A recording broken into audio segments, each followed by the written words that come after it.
There is a lot of news to get to this morning, including the latest on the shocking stabbings on Manhattan's Upper West Side, the charges the suspect now faces. But we do begin with the intense drenching rain that's soaking parts of the South and causing severe flooding. Samara Theodore is here with the latest. Samara, good morning. Good morning, Whit. That's correct. Take a look right now, Myrtle Beach, South Carolina. Things looking pretty gloomy out there. Flood watch in place. Not just for Myrtle Beach, South Carolina, anyone shaded in green here. That includes Wilmington, New Bern, right on up into North Carolina. Can't leave out Birmingham, Alabama as well. This is through tonight.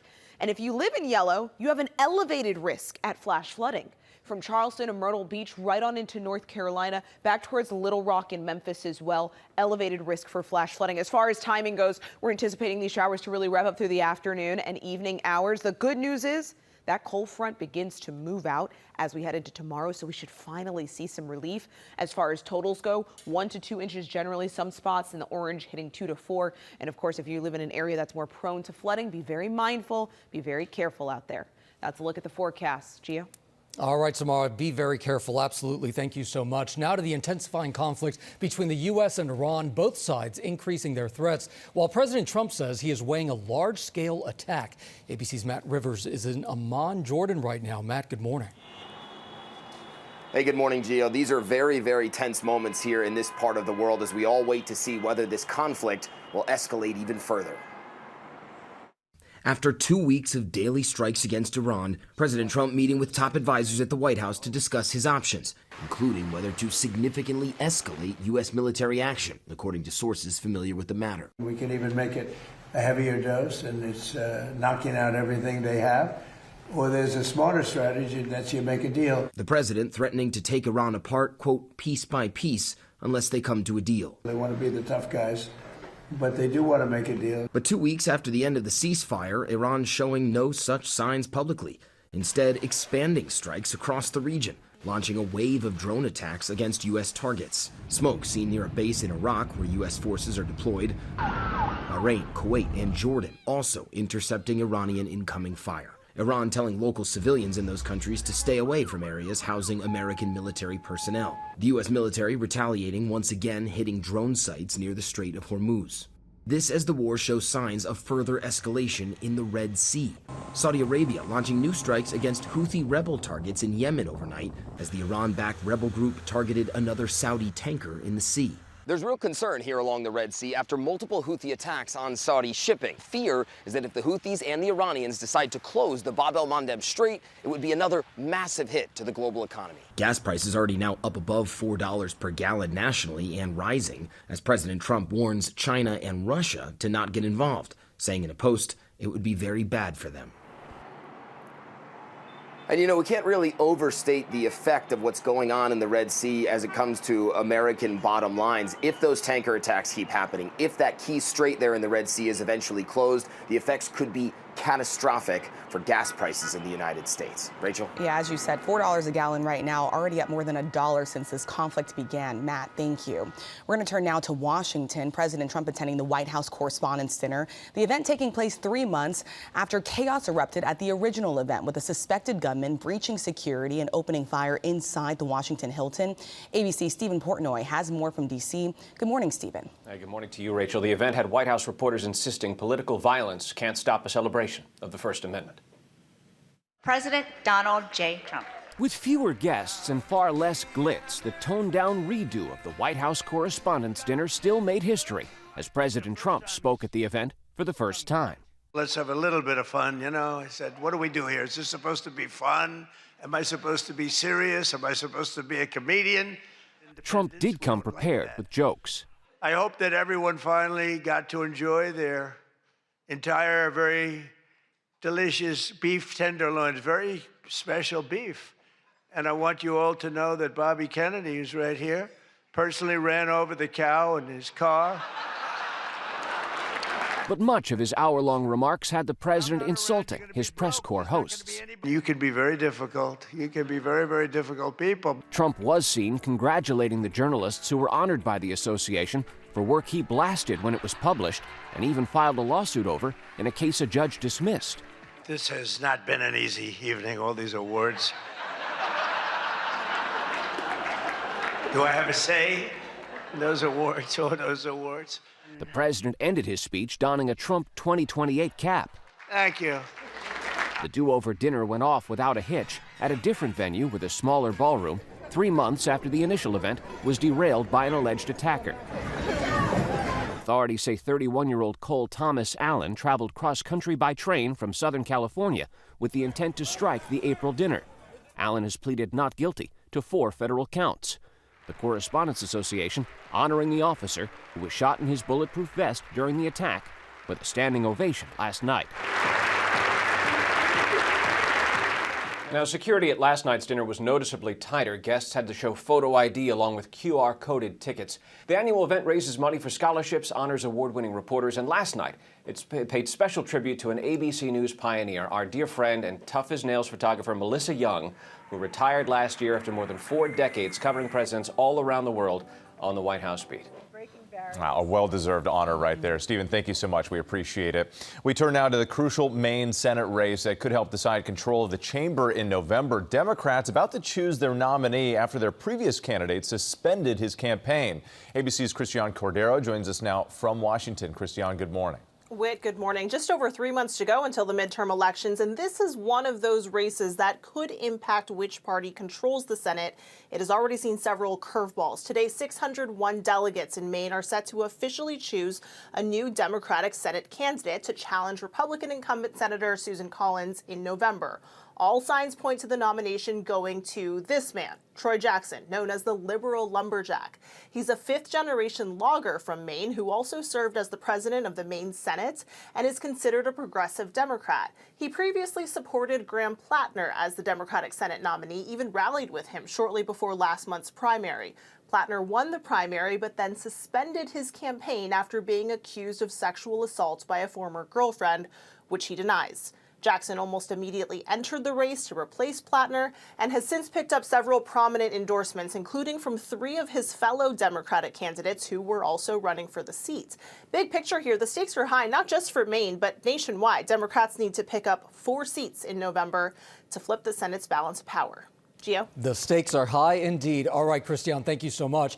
And this morning, police have charged the suspect in the stabbings of 2 men on Manhattan's Upper West Side. Those charges include hate crimes. ABC's Morgan Norwood joins us now with the latest. Morgan, good morning. Good morning to you, Gio. The man accused of carrying out those 2 Upper West Side stabbings, now, as you said, facing hate crime charges this morning, along with attempted murder, assault, and weapons charges. We're also seeing the moment that 51-year-old Raul Morales, you see him there, was escorted from an NYPD precinct to court overnight, where he shouted, "We're going to talk about it," when asked why he allegedly did those attacks. Those charges come after growing calls from advocates urging authorities to treat these attacks as hate crimes.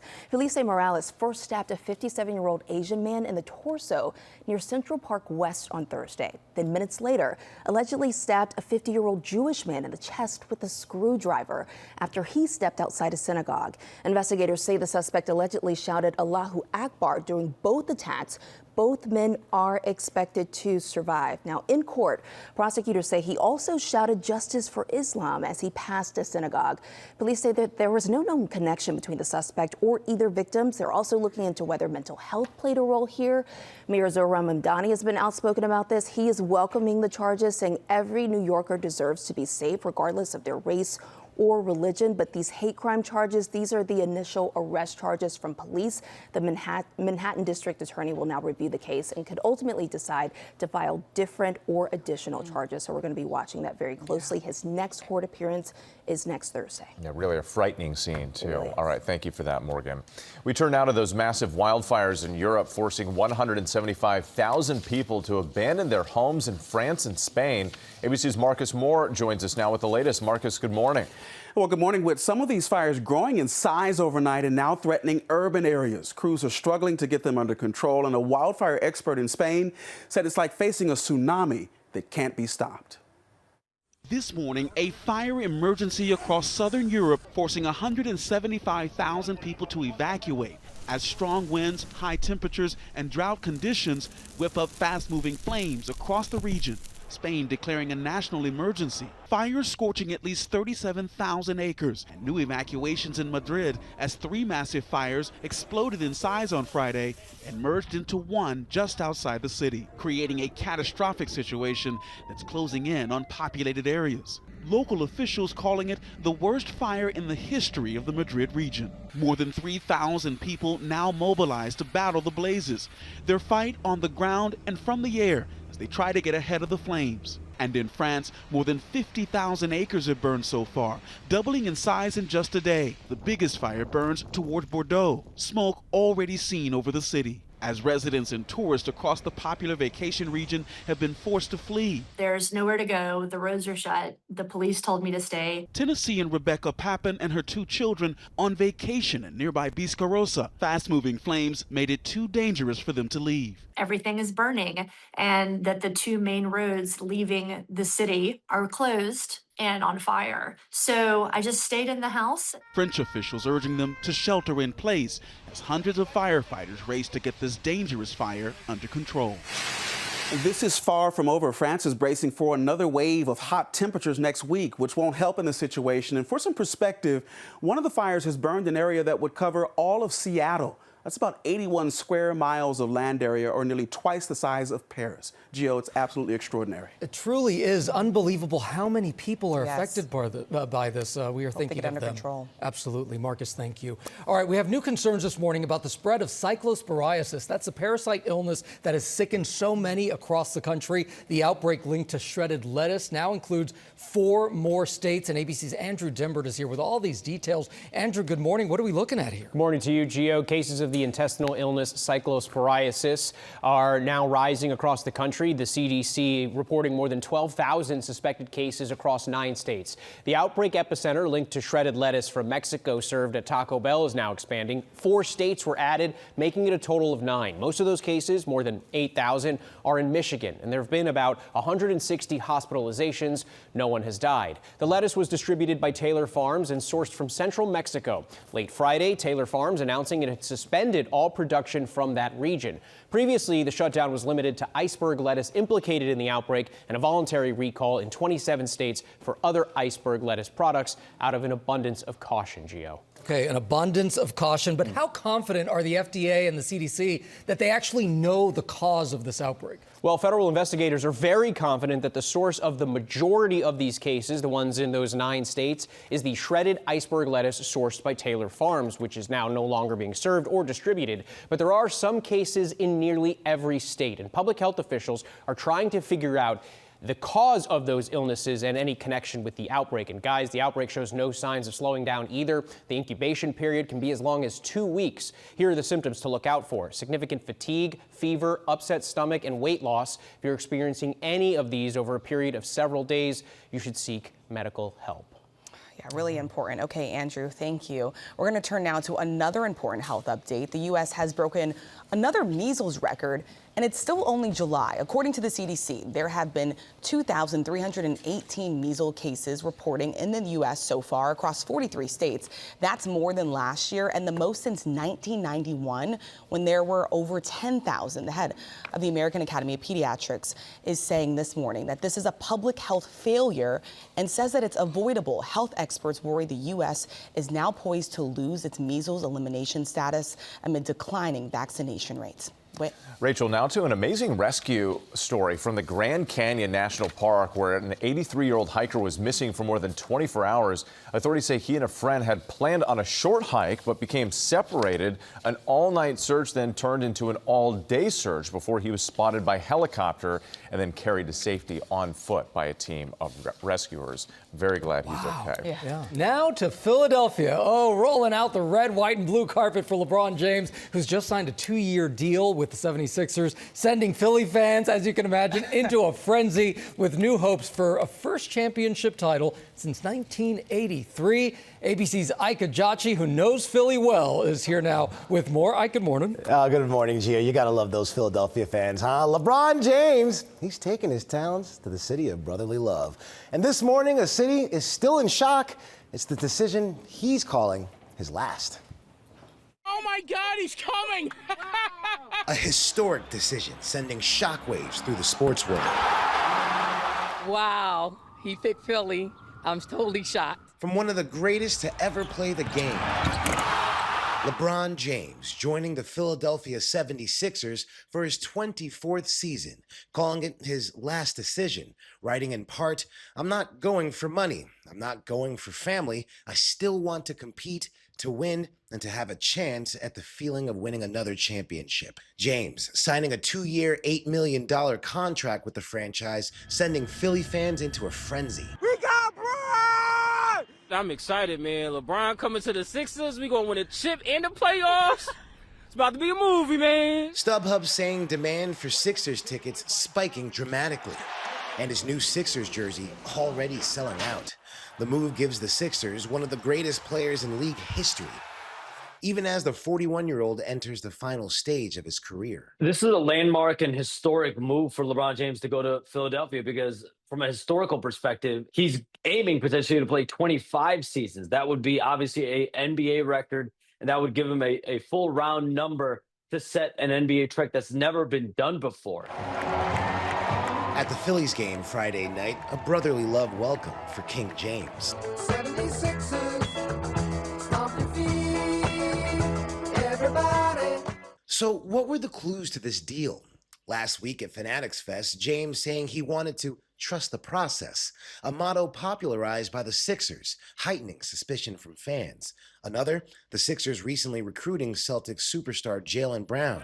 James informed the Los Angeles Lakers earlier this summer that he would not return to the franchise, ending an 8-year run that included the 2020 NBA championship, a Western Conference Finals appearance, and countless milestones that include becoming the NBA's all-time leading scorer. The Cleveland Cavaliers select LeBron James, the #1 overall pick in the 2003 NBA draft. His storied career has now spanned more than 2 decades.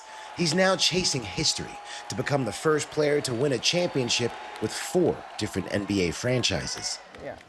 And the governor of Pennsylvania declaring Friday, July 24th as LeBron James Day in his honor. And there's just really only one thing you got to say about that. Knicks in 5, baby. Oh, wow. Knicks in 5. We Come know on. this. What are we You talking wore the about? Knicks colors on Orange and blue skies, this baby. morning? Yeah, that's right. Woo! Good luck, I Philly. think the happiest person this morning is the NBA commissioner. He's like, finally, I can schedule these That's right, guys. exactly. What are we doing? Let's do the schedule. Okay, we'll see, Ike. We'll see about that. Let's see what happens. Okay, thanks.